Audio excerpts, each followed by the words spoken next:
Hey, welcome back. I just finished hiking through the woods with my fish trap. This is the fish trap part 2. I said the next day I would hike down to the river and set it up, and well, here I am. I gotta admit, those woods are pretty damn thick to be dragging a fish trap through, and although it's not too heavy, after a while it tends to get a little bit heavy. All right, so let me show you. Here it is. This is the line that I attached to it, so I don't have to get in the water. I can just pull it up out. Oh, mosquitoes. And yeah, all right. And on the inside, I got my bait can hanging there. It's packed full of night crawlers, um, termite larvae, wood lice, slugs, just all kinds of bugs, and I crushed them all up and poked a shitload of holes inside that root beer can there. And I'm hoping that it'll work just like a chum bag, off the side of a boat, attracting fish. And hopefully the fish swim in here. And obviously, like I mentioned before, I'm not going to catch minnows. But to be honest, I don't want minnows anyway. I want big fish.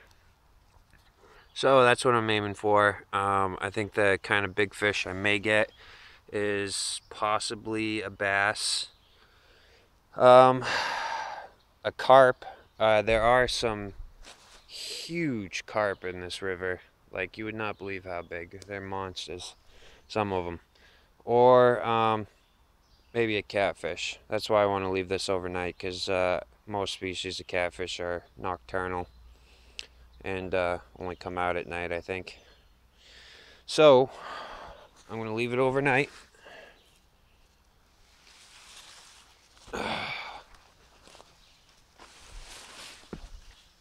And I'm going to set it right down in there.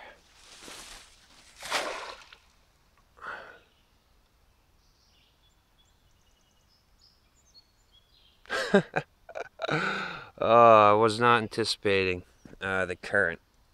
There is a current. Okay.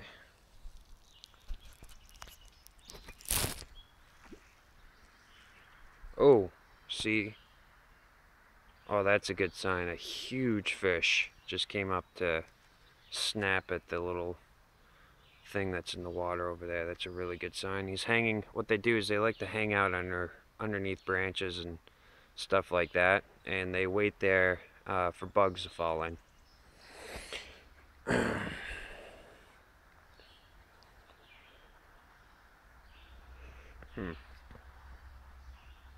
Hopefully that's submerged underwater enough.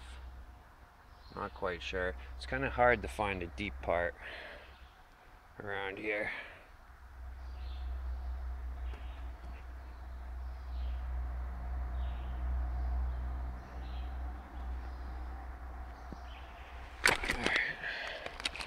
Oh.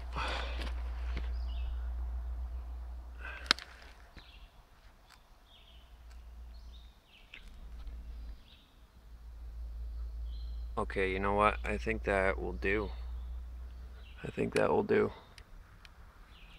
I believe my can inside, yeah, my can inside is underwater. Now, oh, hey, yeah, another big fish came up right there. All right. It would appear that I picked the right spot. Okay, now what I'm gonna do is, oh no, that didn't work.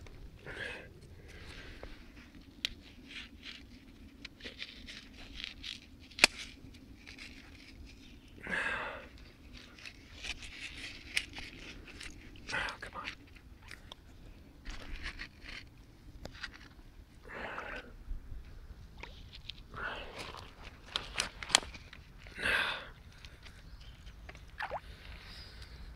What I'm attempting to do just wedge this stick down between this rock and then loop my string.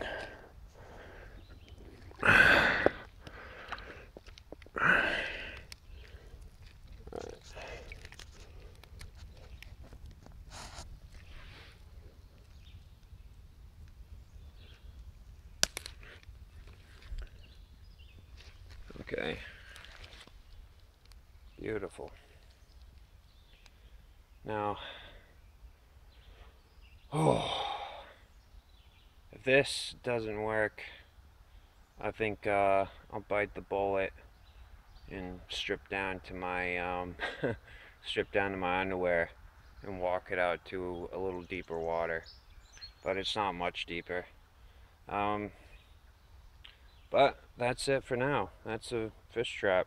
Now part 3 will be when I come back to check if there's any fish in it. But while I'm out here, I want to show you a few things because I found some stuff. Actually, that's kind of neat. Oh, no it's not. It's a piece of particle board.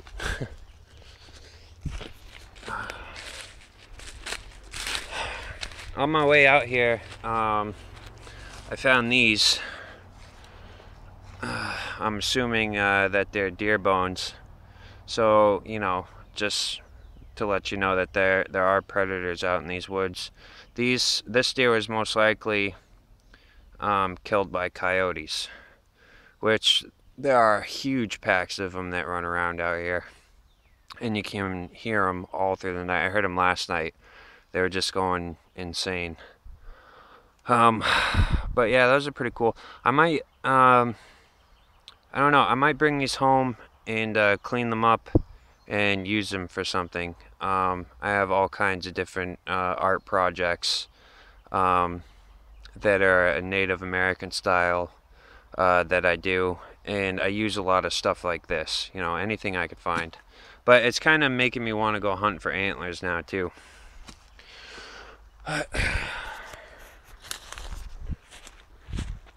There's one more thing I want to show you guys out here, which is pretty neat. I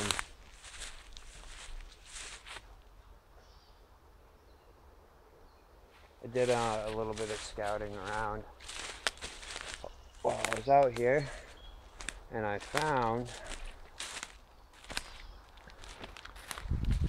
I found this game trail, and this is what led me to it, because I followed this little game trail over here. And, let's see, let's take a look. I'm not sure. Let's get a closer look at what this is. Oh, okay, you know what? It's a big deer. Yeah. Actually, I think multiple deer came through here all at once and crossed the river over that way. Yeah, I can see where the grass is pushed down yet. They definitely crossed there. Okay, so I was following this trail and I ran into the fresh deer poop that must have come through this morning.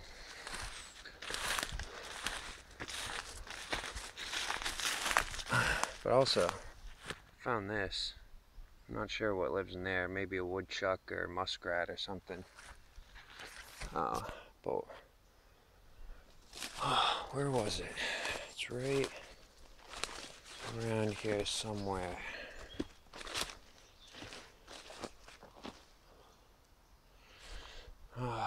It's not this, which is kind of weird. It's just a random pile of rocks. Where was it? Oh, there's one. But there was a better one. I found what I'm looking for, but I'm looking for... I want to show you guys, like... Oh, there we go.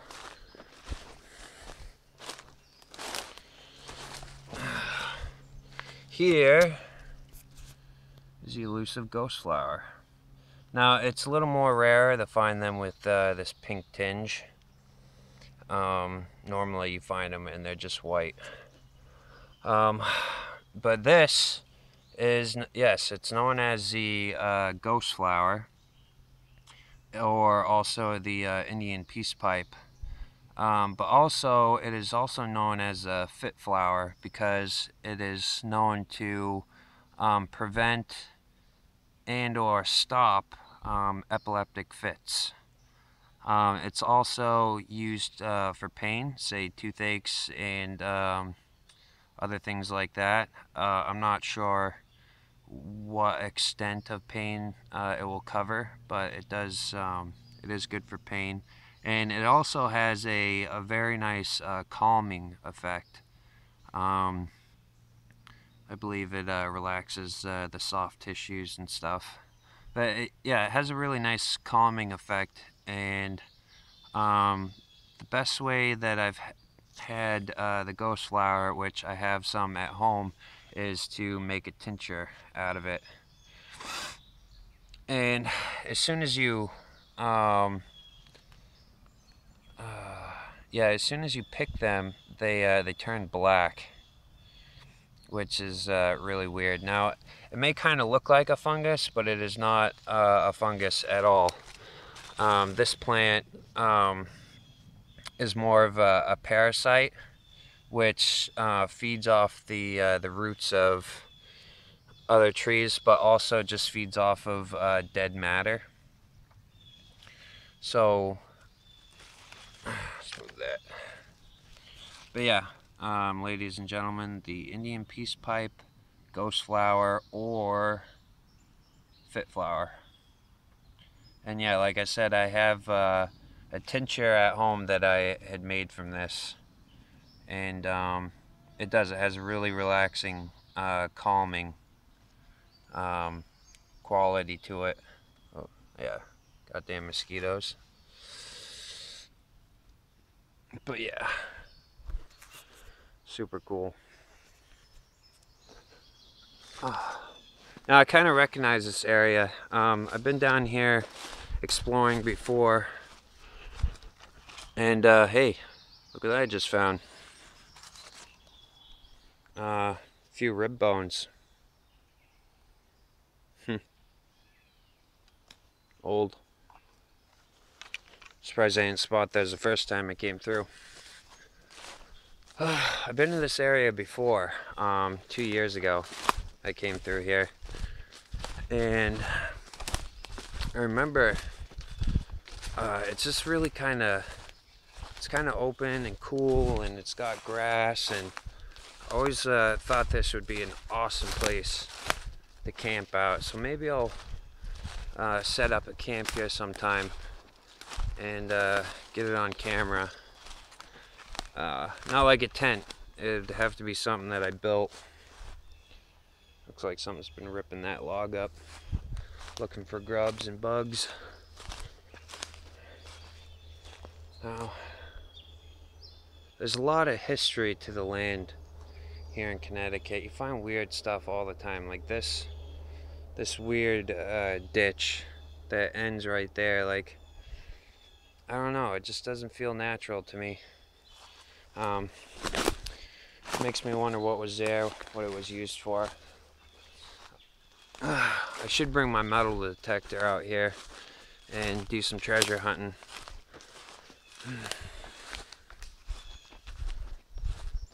See, like this would be a nice place right here to set up a camp.